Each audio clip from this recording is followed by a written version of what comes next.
10, 9, 8, 7, 6, 5, 4, 3, 2, 1. Welcome to the show. Let's go. Mask mandates are slowly falling away. Canadian trucker convoy. News stories coming out. Is there an American trucker convoy? Also, you don't have to wear a life vest if you have the right eons, and much, much more. But let's get into it on the Derek O'Shea Show. Welcome to the Derek O'Shea Show, where we discuss culture, news, politics, and more.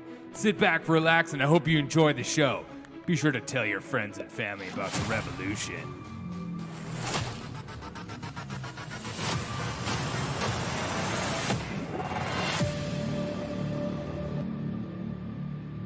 What's up, everyone? Welcome to the Derek O'Shea Show. Thank you guys so much for taking time out of your day to hang out with me. If you want to support me, go to buymeacoffee.com/Derek O'Shea Show. I'd greatly appreciate it. It's buymeacoffee.com/Derek O'Shea Show. Also, feel free to share this with all your friends and family. Let them know about the Derek O'Shea Show. The only way we will grow is through people like you. Let's get right into the story. This is going to be a spicy news segment as we prepare for this Thursday, Friday, as we're going into Super Bowl weekend. Hooray, let's go Bengals. Take out those elite Hollywood Rams.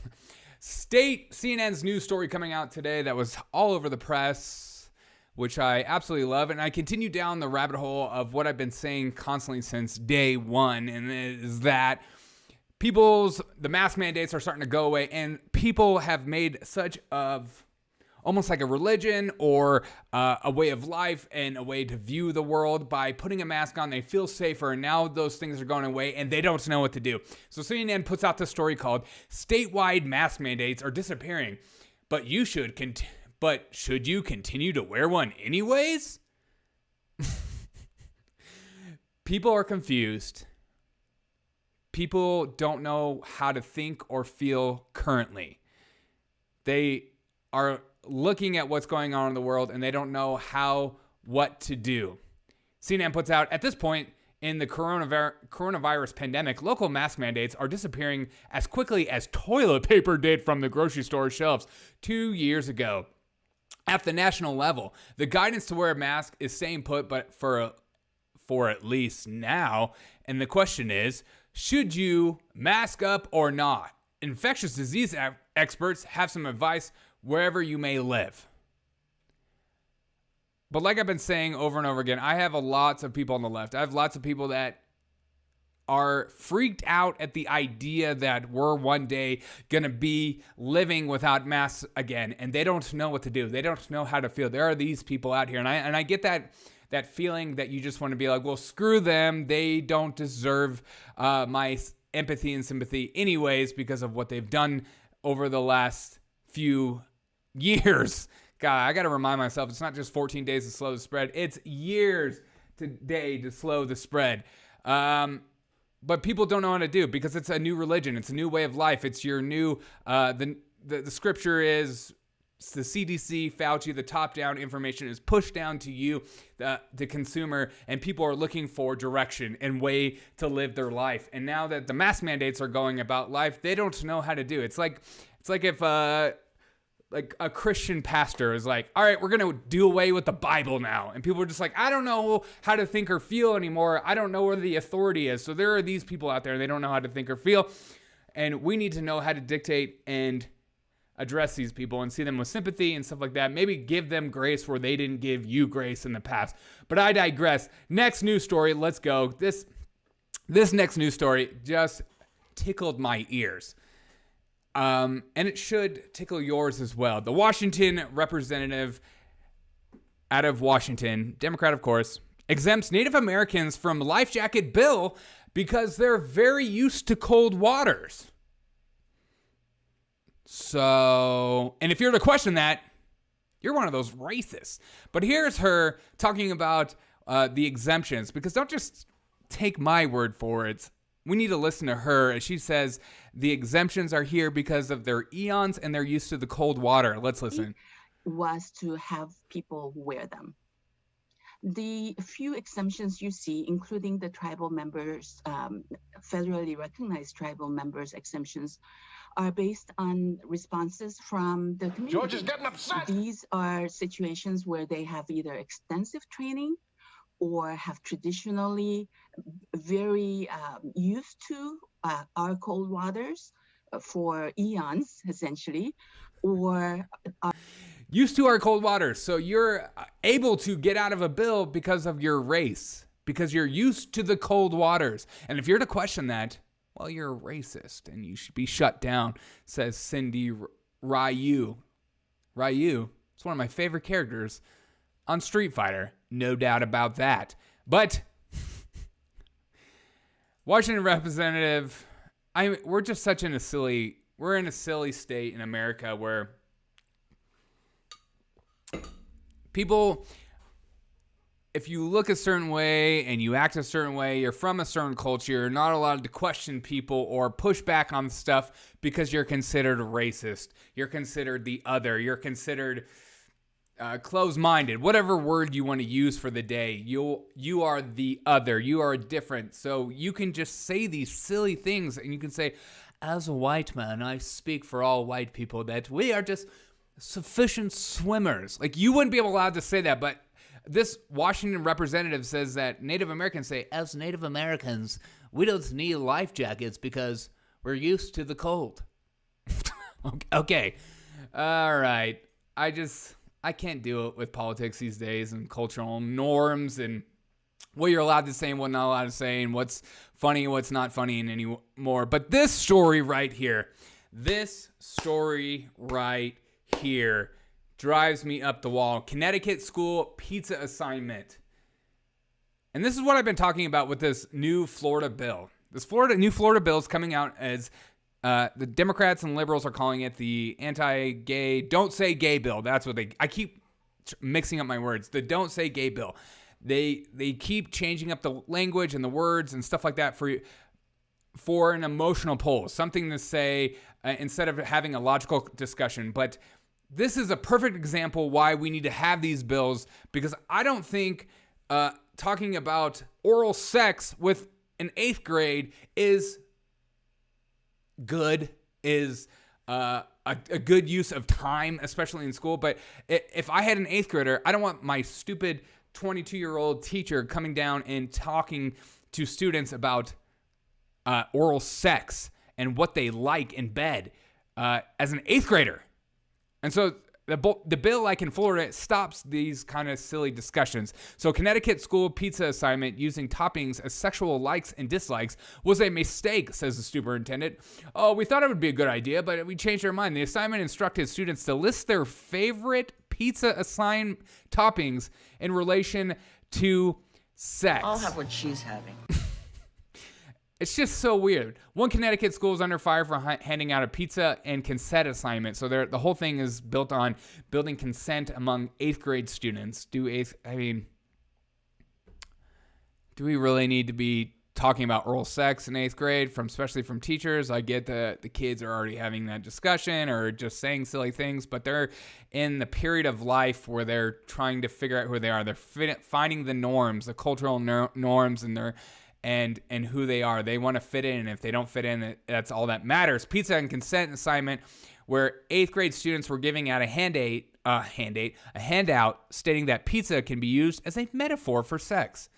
Because there's nothing better than pizza and sex, which instructed students to list their favorite pizza toppings in relation to sex. Here are some examples, like cheese equals kissing. Oh, God. I like cheese on my pizza, so I'm going to put that on because I love a good kiss. I mean, what kind of 8th grade teacher is like, I don't even know how you would grade this assignment. I mean, it's just so weird. Like, cheese is like kissing. The assignment states dislikes, or you could put like dislikes. Olives equals giving oral. I don't like to give oral, so I'm gonna exclude olives on my pizza because I'm not a huge fan of oral. You're in 8th grade. You shouldn't be having this conversation, especially with your teacher. Am I crazy for thinking that? Quote, now that you know this is a metaphor for sex, let's explore your preferences. Draw the color of your favorite pizza. What's your favorite style of pizza? What's your favorite toppings? And what are your pizza no-nos? Now mirror these preferences in relation to sex. The assignments has a section for likes and dislikes where students can mirror their preference for pizza toppings in relation to sex. Here's a picture of the pizza, and then it's weird. All right, and here's the consent. So yes, I do not believe we are an over-sexualized culture to begin with. Sex is everywhere. And we don't need primary school age children being taught if they're okay with consent laws, especially because consent laws do not even include middle schoolers, so that should be off the table immediately. But they shouldn't be talking about if they are okay with consent with oral sex, especially with their freaking teachers. Again, the sex discussion should be left out of schools. And I get it. There's a lot of parents that are scared, or maybe there's not parents in the home. But at what point do you need to start being a parent and actually parent your children instead of allowing these teachers just to be the parent for you? I don't want to actually involve myself in my kid's life. I don't want to talk about things like sex and stuff. I'll just let the teachers do it. And so you've seen a whole shift.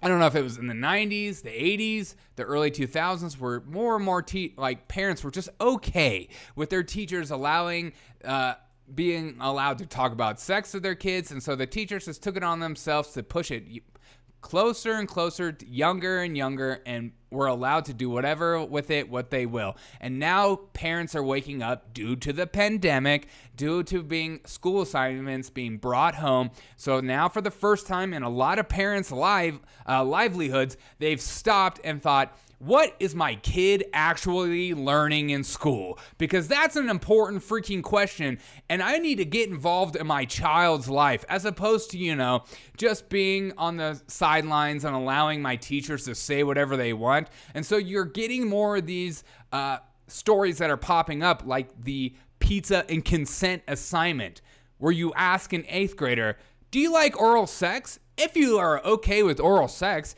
put olives on your pizza. See, these teachers are okay with having adult conversations, but then they use a childlike metaphor like pizza for an assignment, because you know why?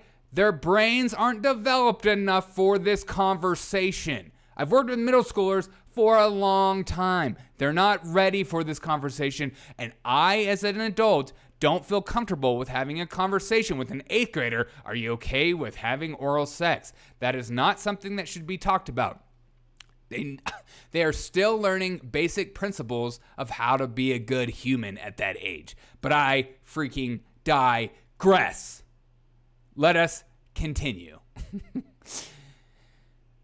This news story just came out that 62% of Americans disapprove of Biden's handling of the economy. And God, I just can't figure out why. It's not that all the prices have gone up, and it's not like gas has gone through the roof as he's quote unquote doing everything he can to bring the gas down. Well, Biden, you did everything you could to bring the gas up day one.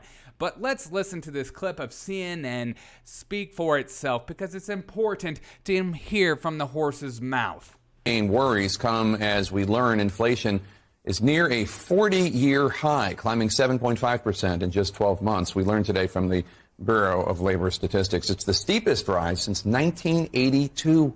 President Biden today acknowledging that inflation... The steepest rise since 1982. President Biden is acknowledging it as well. 7.5%, the CPI. And here's Biden saying the inflation is actually up. We need to ease the burden on working families by making everything more affordable and accessible. Look, again, slight digression. Inflation is up. It's up.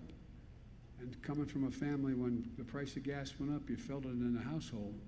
But I think Biden, the audacity Biden has to talk about freaking gas going up in your household. And he is a direct cause of a lot of that.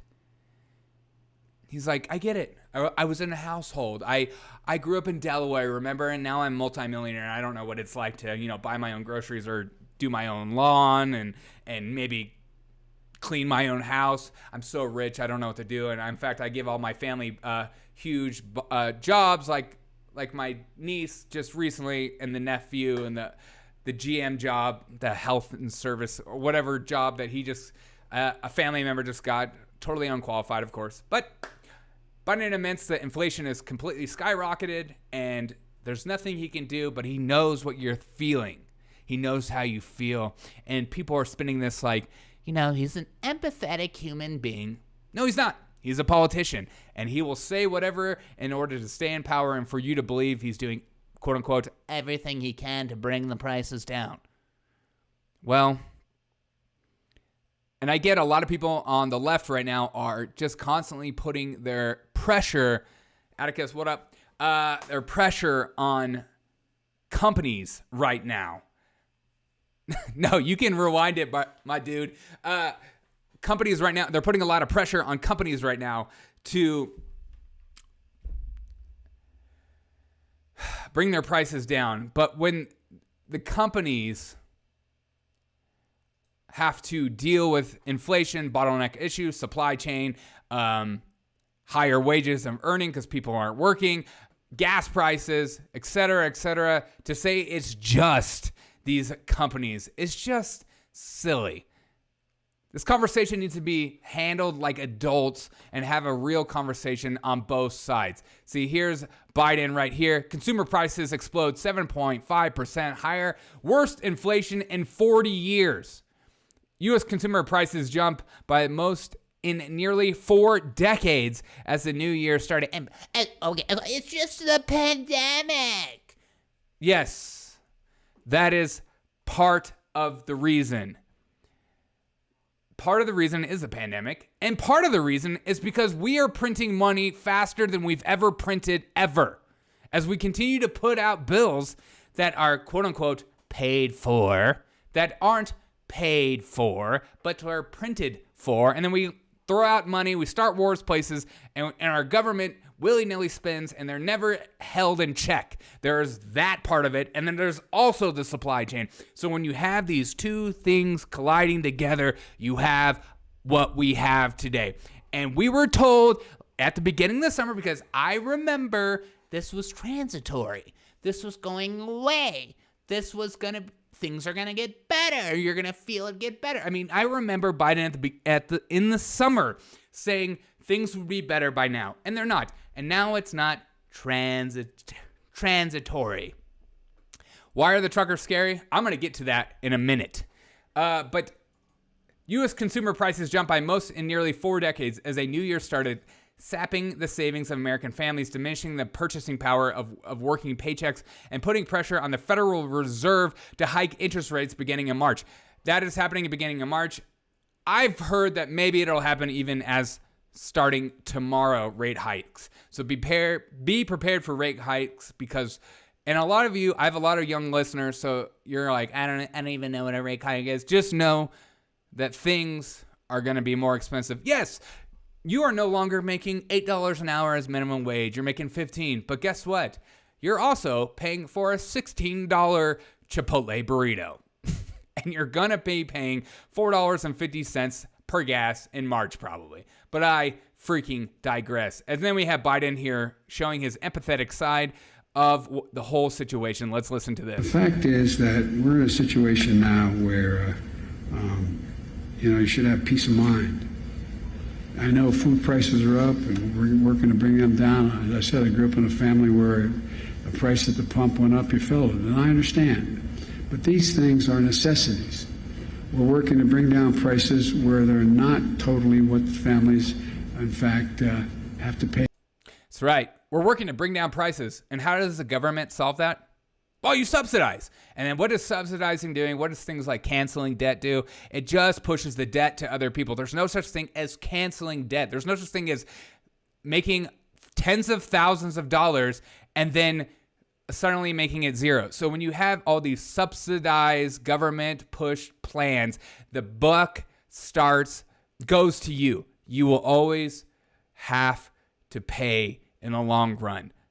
And how that works out, how the American people work out, it's the poor and middle class that pays for it in the end, always. But I digress. And then here we go to this. Justin Trudeau is getting heckled left and right, and I'm here for it. And I don't know if you are, but I'm here for it. Let's listen to Justin Trudeau. Mr. Speaker, this Liberal government continues to use vaccines as a political weapon rather than a tool. Unlike other governments, they can't seem to figure out how to... And you thought our politics were nuts. They won't even allow each other to speak. Move forward. We don't need more job vacancies or supply chain issues. Canada and Canadians need to get back to normal. Instead of creating new vaccine mandates for federally regulated workplaces, will this minister listen to the science and his MPs and move towards lifting these mandates? The Honourable Minister of Health. Thank you, Mr. Speaker. I'm so pleased to answer to this question. Speaking about vaccination, the Prime Minister mentioned just a moment ago that 80% of Canadians of all ages have received their full doses. Now, about 10,000 every day more Canadians are getting their first vaccine. 55% have received a booster dose. Every day, 180,000 people in Canada receive a booster dose. And we have approximately 50% of children between 5 and 11 being vaccinated. About 6,000 of them every day receive their first dose.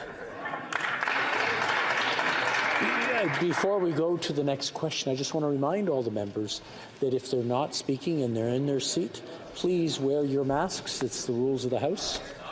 And for those of them who can't hear me, do I have to say it again? So some people, there we go. I think you might say to yourself, where's Justin Trudeau? Oh, he walked out. Oh, but here is Justin Trudeau's. This is him under a lot of fire right here. And this is what I'm freaking here for. Let's start at the beginning because I think it's important. Mr. Speaker, last year an all-party parliamentary committee urged the Prime Minister to promise he wouldn't call an election. In fact, at that time, the Prime Minister himself said he had no interest in calling an election during the pandemic. Canadians were misled. Instead of prioritizing the health and safety of Canadians, he forced an election. This begs the question, why did the Prime Minister jeopardize the health of Canadians to save his own job? the Right Honourable Prime Minister.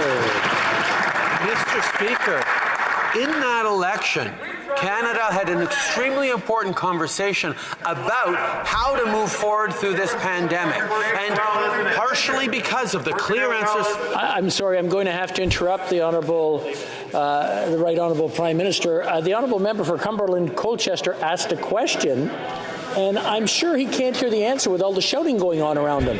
So I'm just going to ask everyone to tone down so that the Honourable Member for Cumberland Colchester can hear. Maybe people are just tired of the same rhetoric, the same narrative being spoken over and over again, but I digress. Hear the answer, the Right Honourable Prime Minister. Mr. Speaker, in the last election, Canadians were presented with a very clear choice of moving forward with strong vaccination policies that would ensure Canadians were safe, or the Conservative proposal to not really step up on vaccination, not even ensure that all of their members were vaccinated as MPs, and not the kind of leadership on science they wanted. Canadians made a very clear choice to choose and vote for parties that supported vaccine mandates, and that's exactly what has gotten us through this pandemic to this point, with lower death rates than other countries around the world. So apparently Canadians are totally for vaccine mandates, even though they're not. But let's keep listening. Despite all the tragedies we have faced. Honourable Member for Cumberland Colchester. Mr. Speaker, sadly what we ended up with is seeds of division having been sowed and Canadians suffering. We've suffered financially, socially, morally, mentally, and physically. And according to the Misery Index, we are a very miserable nation.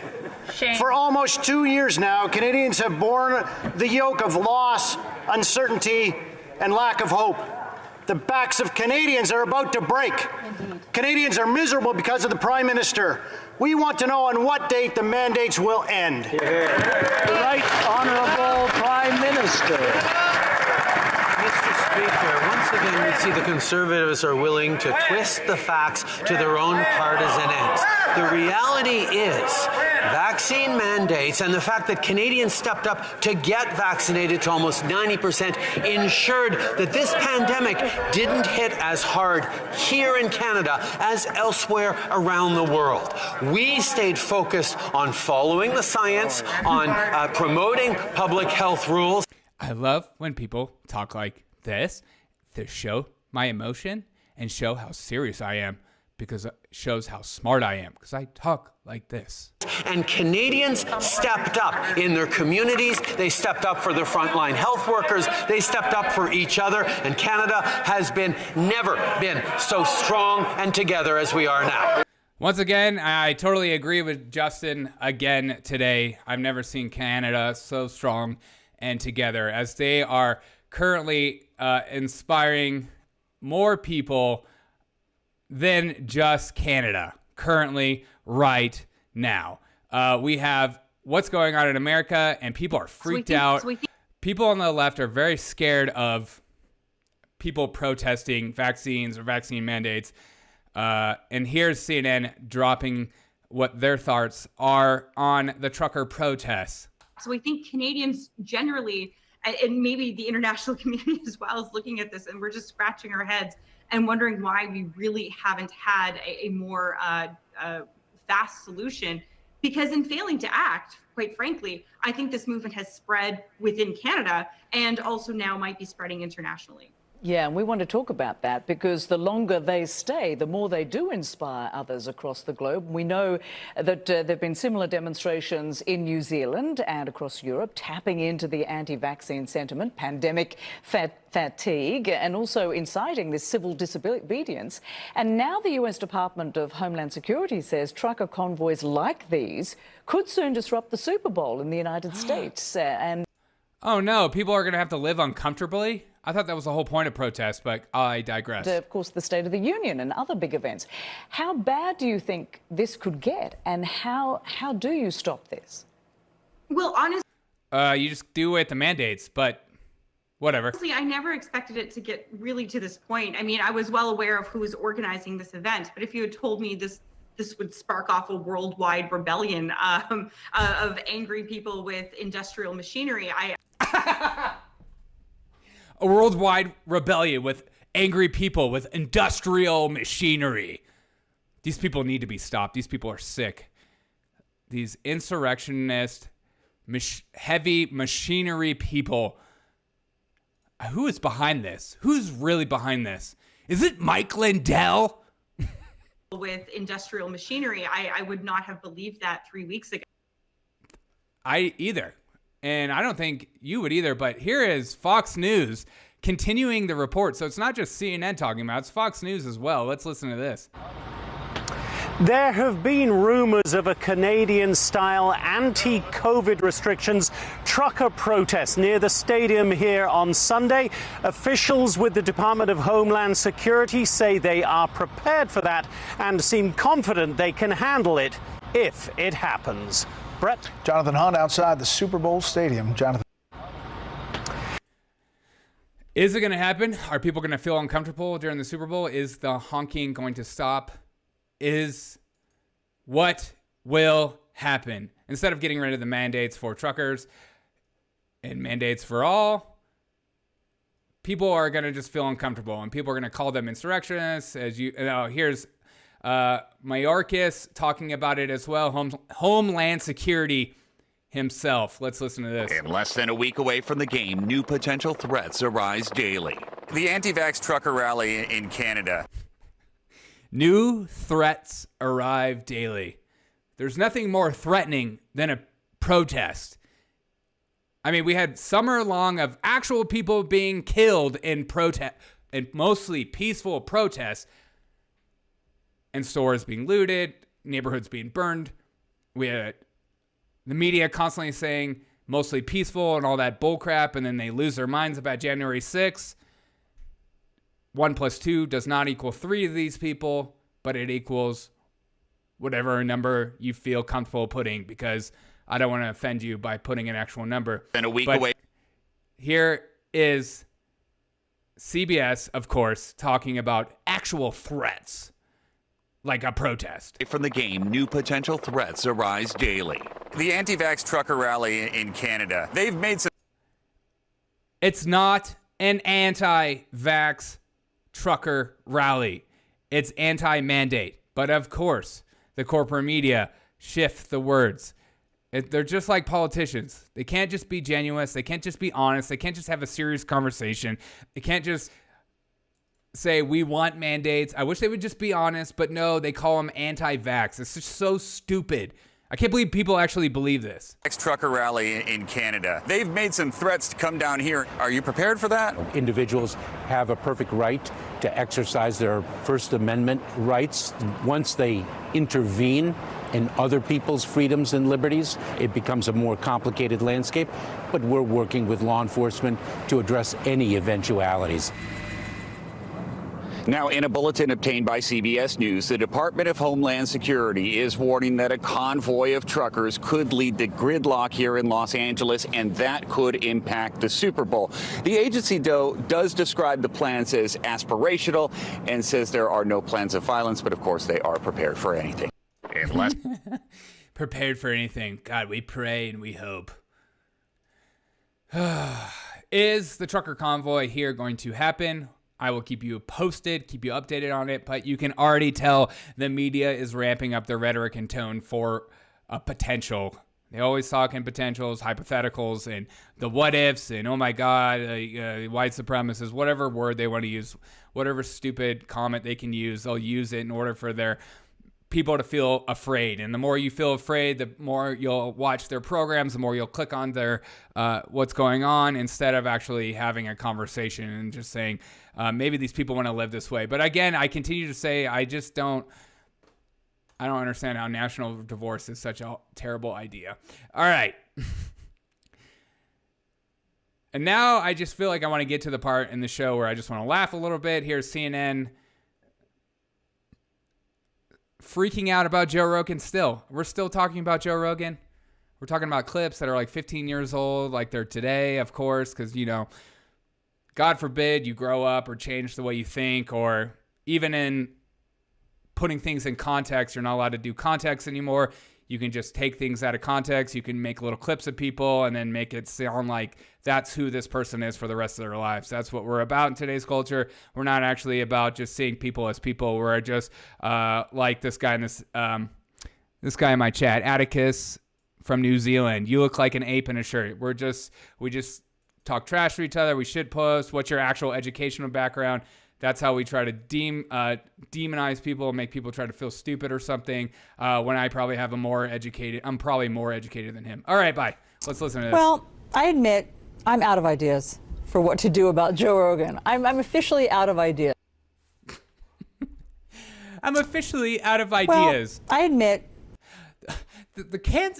Us trying to get rid of him, trying to get rid of his anger and everything, there's nothing we can do. Spotify's backing him. And this is what Joe should have done since day one, is just shut his mouth and not say anything. Because the people that actually care about him, the people that actually know him, people like Dave Chappelle, that big racist transphobe, Dave Chappelle's a transphobe.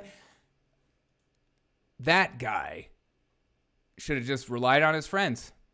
I don't rely on anyone to dictate how I feel. I just rely on my friends and my coworkers and people that I know to dictate how I feel, and they know what kind of person I am. People on the internet don't know who you are. They just assume stuff based on one 5-second clip, 10-second clip, or they tune into your show for 5 seconds and they're like, okay, you look like this, you're talking like this, ergo you fit into this box, as opposed to just, actually getting to know me or having a conversation with me. People are so obsessed with putting people in boxes. People are so obsessed with destroying people's careers, and they love destruction. We are in a very destructive sort of mindset as far as the culture goes today. And you can tell why. I mean, look at what's going on in the world. Do you feel like people feel closer together? People feel like you can have a conversation with other people with different opinions without losing your minds? People are more unhinged, more filled with more anxiety than ever, especially when you talk about freaking politics or anything, even sports. Instead of seeing each other as humans, having empathy towards one another, and hearing both sides and walking away, or coming to a middle ground, people have decided to draw a line in the sand and say, if you don't agree with me 100%, you are the other, and I'm going to treat you that way. And I will destroy your life. The reason they hate Joe Rogan is because he has people with different opinions other than Sanjay freaking Gupta. And Sanjay Gupta didn't do well on that show, so things are happening. All right, let's finish the show up with just a couple of things. I think this is really funny. The state of racism in America is so real. This guy put this out, and I'm just really worried about him. We've been in Gucci for about an hour, right? And we in Gucci in the VIP. We've been in Gucci for like 2 hours. Right? 2 Since hours. we came in here having nobody came and showed us no courtesy, no amenities, no nothing. Period. Not even a drink of water. Asked to speak to the manager. Send me a black guy out here that started telling me some bullshit. So they got the black guy racial profiling on black people. Asked to speak to a manager bigger than him. Everybody disappeared. Ain't nobody come out yet. I still ain't getting no sparkling water. I still ain't getting no champagne. No sparkling water or champagne. There's no hope for us. We'll never see eye to eye. I want to finish the story, this newscast off with just this story right here. I think it's important to have hope in the world. It's important to feel a little bit better on the inside and outside, because I'm not one of these podcasts where I want to say that all hell is broken loose all the time. There's no hope in the world and we're all going to die. That's not me. That's not my podcast. That's not who I am. I don't want to be that either. Full fusion power may be in the near future as scientists set new global energy record. Fusion, the process of power stars in our sun, promising a near limitless green energy source for the long term. I am for this. Nuclear energy is amazing. It's not all in the 1980s. You're not gonna die the minute it turns on. I'm not gonna go on this story for a long time, but because it gets super nerdy and you'll be like, Derek, I'm going to take a nap after listening to this. But I am very excited about this. The idea of fusion energy is very, very exciting. But people need to be open to it. I think people are so fixated on this idea of wind and solar being the only green energy out there. But a real green energy is that will make it cheap. Real cheap for especially poor people like myself. Is nuclear energy. Will the energy sector ever turn to it? I'm not sure, because it's so cheap that they're not going to make money on it. And you also want to have these social campaigns and stuff like that you can have these nuclear reactors. And I've been reading is that you can have it like a football stadium size nuclear reactor could power a whole city, which is just amazing. And your power bill will be like $5 and it'll just be amazing. But no, we're more focused on solar energy and wind, like that's the real future as opposed to this. As we continue to mine minerals in the earth and, allow slave labor around the world in order for the green energy environmentalists to push forward what they believe is truth as they continue to take their private jets around the world because, quote unquote, I just have to. And I have to go to my conferences that are huge conferences put on by people. I just have to. It's not political. It's for green energy. It's these white Republicans that don't want green energy. And then I'm sitting here right here, but I'm not Republican in any measure of the matter, saying we should be looking at at this green energy, freaking nuclear energy. a limitless green energy source for the long term. On Wednesday, the Eurofusion Consortium, the umbrella organization for Europe's fusion research laboratories, announced that the joint European Torus, aka JET, located in the United Kingdom, is set for a global energy record, confirming that an era full of full fusion power, a process in which powers the sun, may be years away. Years away, not centuries, not 10 years, years. The experiment at the joint European Torus, aka JET, in Oxford on the 22nd December saw a super hot plasma sustain for 5 seconds, producing a record 59 megajoules a heat energy. JET's previous record was 22 megajoules for less than a second in 1997. I mean, people were doing nuclear energy before we even had freaking cell phones, but people are still scared of it for some reason. As we have multi-billionaires flying to around the world, going to space, and they're considering going to the, the International Space Center. So you have all that going down, but this is what the future is. The future is nuclear. It's not wind and solar. That's just small-minded thinking, but that's what you get when you have government pushing down mandates and government imposed way in which we get our energy, as opposed to, allowing the private sector to come up with the best solution that is best for everyone. But I freaking digress. Don't forget that the private sector put out Tesla. Okay. Thank you guys so much for tuning into this show. Final thoughts are this. I appreciate every single one of you guys. It means so much to me that you join my show. And my encouragement to you is don't be like this douchebag in my chat, coming on here, asking me what my educational background is, and then saying things like Americans are sanely stupid. Look at someone with empathy, no matter what they believe or how they think, and actually have a conversation and discussion, as opposed to, just assuming something based on blank.